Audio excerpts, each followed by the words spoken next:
இன்றைய தலைப்புச் செய்திகள். பெரியார் சிலையை உடைப்பேன் எனவும் திமுக எம்பி கனிமொழி மீது விமர்சனம் செய்ததாகவும் தமிழக பாஜக ஒருங்கிணைப்பு குழு தலைவர் எச். ராஜாவுக்கு எதிரான வழக்கில் அவரை குற்றவாளி என சென்னை சிறப்பு நீதிமன்றம் தீர்ப்பளித்துள்ளது. திருவண்ணாமலையில் மலையில் இருந்து பாறைகள் உருண்டு விழுந்ததில் 2 வீடுகள் உருக்குலைந்த நிலையில் அவற்றில் வசித்த 7 பேரின் நிலை கேள்விக்குறியாகியுள்ளது.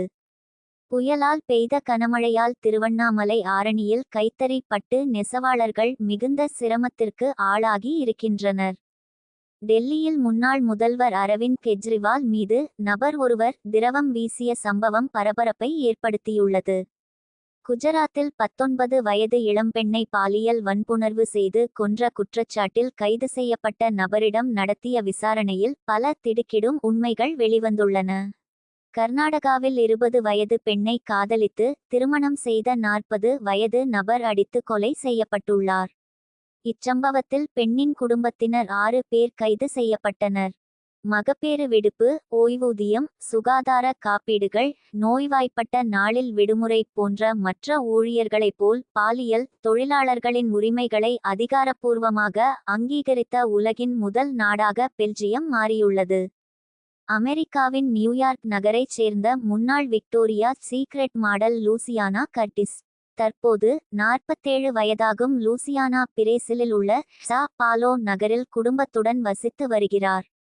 இந்த நிலையில் முகமூடி அணிந்து வந்த கும்பல் அவர்களை துப்பாக்கி முனையில் மிரட்டி கடத்தியுள்ளனர். சமூக வலைதளங்களில் வீடியோ மட்டுமே பதிவிட்டு ஆண்டுக்கு 367 ரூபாய் கோடியை 20 வயது இளம்பெண் ஒருவர் சம்பாதித்துள்ளார். தனது வருமானம் தொடர்பாக அவர் வெளியிட்டுள்ள பதிவு அவரது ரசிகர்களை வியப்பில் ஆழ்த்தியுள்ளது. பிரபல கன்னட நடிகை ஷோபிதா சிவண்ணா 30 தனது அபார்ட்மெண்டில் சடலமாக மீட்கப்பட்ட சம்பவம் அதிர்ச்சியை ஏற்படுத்தியுள்ளது.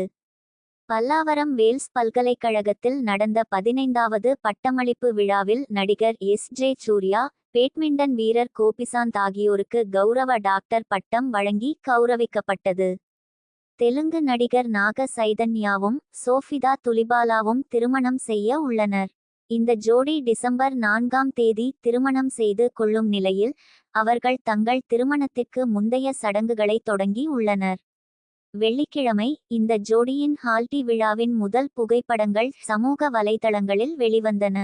பார்டர் கவாஸ்கர் கோப்பை டெஸ்ட் தொடரில் இருந்து ஆஸ்திரேலிய அணியில் முன்னணி வேகப்பந்து வீச்சாளர் காயம் காரணமாக விலகி உள்ளார். புனேவில் கிரிக்கெட் போட்டியின் போது விளையாடிக்கொண்டிருந்த 35 வயதுடைய இமாம் படேல் திடீரென மாரடைப்பு ஏற்பட்டு உயிரிழந்தார். சிங்கப்பூரில் நடைபெற்று வரும் உலக செஸ் சாம்பியன்ஷிப் தொடரில் தமிழ்நாட்டைச் சேர்ந்த குகேஷ் வெற்றி கணக்கை தொடங்கியுள்ளார்.